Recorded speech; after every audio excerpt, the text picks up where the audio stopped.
Tonight, at some point after midnight, your eyes are going to open in the dark. Maybe this already happens to you. You wake.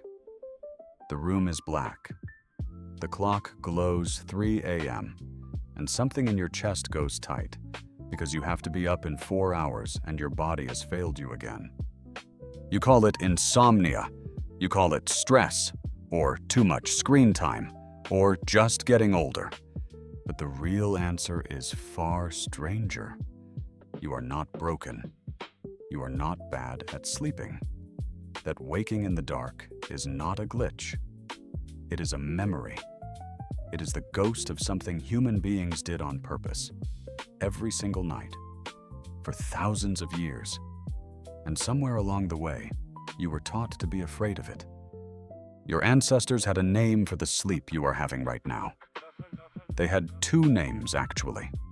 And once you know them, you will never look at 3 a.m. the same way again. Start in the archives. A historian named Roger E. Kirch spent years reading the kind of thing almost nobody reads anymore. Diaries, court testimony, prayer manuals, old medical books and older plays. He was not even looking for sleep at first, but the same strange phrase kept surfacing in text after text, century after century. First, sleep. And a little further along, its partner. Second, sleep. At first, it looked like nothing. Then, he found it again and again. Hundreds of references. Then more than 1,000 across languages and across centuries. He had stumbled onto a forgotten way of sleeping. Here is what the records describe. People went to bed not long after dark. They slept hard for 3 or 4 hours. The first sleep. Then, near midnight, they woke. Not by accident. Not in distress. They simply surfaced, the way you surface now, except nothing about it frightened them. Because they expected it. What did they do in the darkness between? This is the part that lingers. In that quiet hour, people prayed. They lay in the warmth and talked softly to whoever shared the bed. They turned over the day. Some rose to tend the fire, or check on the animals, or slip next door and sit with a neighbor. Physicians of the era even advised that this hour, rested and unhurried, was the best moment for a couple to conceive a child. The phrase turns up everywhere once you know to look for it, in medical guides telling readers which side to lie on during the first sleep, in court records where a witness explains that she heard a cry somewhere between her first sleep and her second, in the offhand lines of poets and storytellers who used the words the way you might mention your morning coffee, because they assumed every single reader already knew exactly what they meant. And then there were the dreams. Waking directly out of that first block of sleep left people sitting in the dark with their dreams still vivid, still close enough to touch. Some historians believe that this nightly, unhurried contact with the dreaming mind is part of why the old world was so soaked in visions and omens and meaning pulled straight from sleep. You wake out of dreams too. You just reach for a glowing phone before they can finish speaking. Then, an hour or 2 later, they lay back down, and the second sleep carried them gently to dawn. That was normal. Not for a handful of people. For almost everyone, almost everywhere, for a very long time. So how did an entire way of sleeping vanish so completely that waking at midnight now feels like a disorder? To answer that, leave the archive and step into a laboratory. In the early 1990s, a psychiatrist named Thomas Ware, working at the National Institute of Mental Health, had a simple question. Modern humans are soaked in artificial light from the moment they wake to the moment they close their eyes. What would happen if you took all of it away? So he tried it. He had volunteers live for a month in 14 hours of darkness every night, roughly the length of a long winter night in the world before electricity.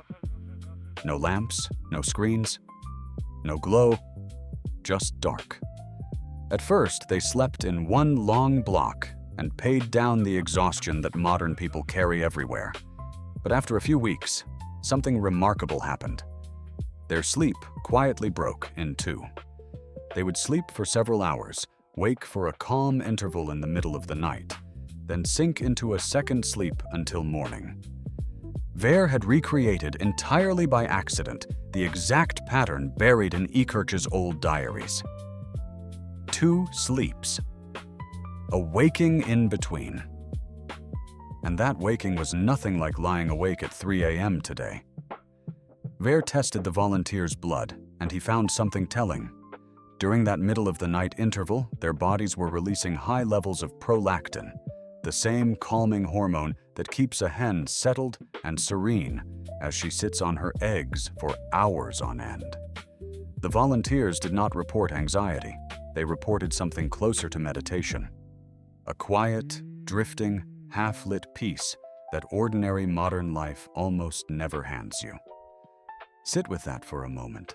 The state your ancestors entered every single night, the one you have been told is a problem to be fixed, may have been one of the most peaceful states a human being can feel. So the story seems simple. Ancient humans slept in 2 halves, electric light shattered it, and now you are left holding the wreckage. But here is where the story turns. Because if 2-part sleep is truly the deep original human pattern, then it should appear everywhere that humans still live without electricity. And a sleep researcher named Jerome Siegel at UCLA decided to actually go and check. His team traveled to 3 of the last communities on Earth living without electric light: the Hadza in Tanzania, the San in Namibia, and the Tsimané deep in the Bolivian Amazon. They fitted people with monitors and recorded for the first time how humans sleep when no light bulb has ever touched their nights. Everyone expected the ancient 2-sleep pattern to appear. It did not. These communities sleep in a single stretch. They sleep, on average, only 6 to 7 hours, less than many of the people watching this. They almost never nap, and their sleep is not anchored to darkness at all. They will happily stay up for hours after the sun is gone, talking by the fire, and then drift off as the air turns cold, waking near the chill just before dawn. Their bodies follow the temperature of the night, not the blackness of it. So what does that do to the first sleep and the second sleep? It means the truth is stranger than a lost golden age. 2-part sleep may not be humanity's ancient default at all. It may belong to one very particular world, the long, cold, candle-poor winters of old Europe, where night could swallow 14 hours and no ordinary person could afford enough fire and light to fill them. Hand a human being 14 empty hours of darkness, and sleep stretches out to fit, splitting in half with a quiet clearing in the middle. Give that same human a warm night near the equator, and sleep pulls tight into a single block. Which brings you to the real revelation, the one almost nobody bothers to say out loud. There is no single natural way for a human to sleep. Your sleep was never one fixed thing. It bends around light and cold, firelight and season and fear. It stretched long in winter and shrank in summer. It broke into pieces in a freezing stone house and held together under a tropical sky. The one shape it was never built to hold is the shape you now demand of it every night. A rigid 8-hour block, entered exactly on command, exited precisely by an alarm. That block is not ancient wisdom. That block is the strange new thing. So follow what happened next. The light bulb arrived and gas lamps before it, and slowly the night began to shrink. Evenings filled up with light and stretched later and later. Bedtime slid. The enormous darkness that once held 2 separate sleeps simply collapsed in on itself. There was no more room for a waking hour, so the waking hour got squeezed out of the night entirely. And listen to the language. Do you know when the phrases first sleep and second sleep disappeared? Words so ordinary that people had used them for centuries without a second thought quietly fell out of everyday speech in the late 1800s. right as artificial light spread across the world. A whole vocabulary for the night went dark at the very moment the night itself lit up. There is one more piece. The 8-hour block was not discovered inside the human body. It was scheduled onto it. The factory, the clock, the fixed shift, the alarm. A world built on selling your hours needed your sleep to arrive in one neat, predictable brick. So the single block became the ideal. And what had been the most normal thing in the world became a symptom. The hour your ancestors saved for prayer, for talk, for dreaming, for love, became the hour you save for panic. And the panic is the cruelest part, because the fear itself is the trap. Lie there convinced that something is wrong, and your body floods with cortisol, the stress hormone. And cortisol exists to keep you alert, awake, scanning the dark for danger. The more afraid you are of being awake, the more sharply awake you become. You have taken an ordinary crossing of the night and turned it into an emergency. Your ancestors never felt that fear. Not because they were stronger than you, because for them, being awake at midnight was not a failure at anything at all. It was simply the middle of the night. An old, familiar room they passed through on the way to morning. You still pass through that same room. You were only ever told that it was haunted. So tonight, when your eyes open in the dark, and some night soon they will, try to remember what that hour used to be. Not a symptom, not a broken night, not proof that something is wrong with you. Just the other half of an old rhythm, the one your species carried for longer than it has carried almost anything else.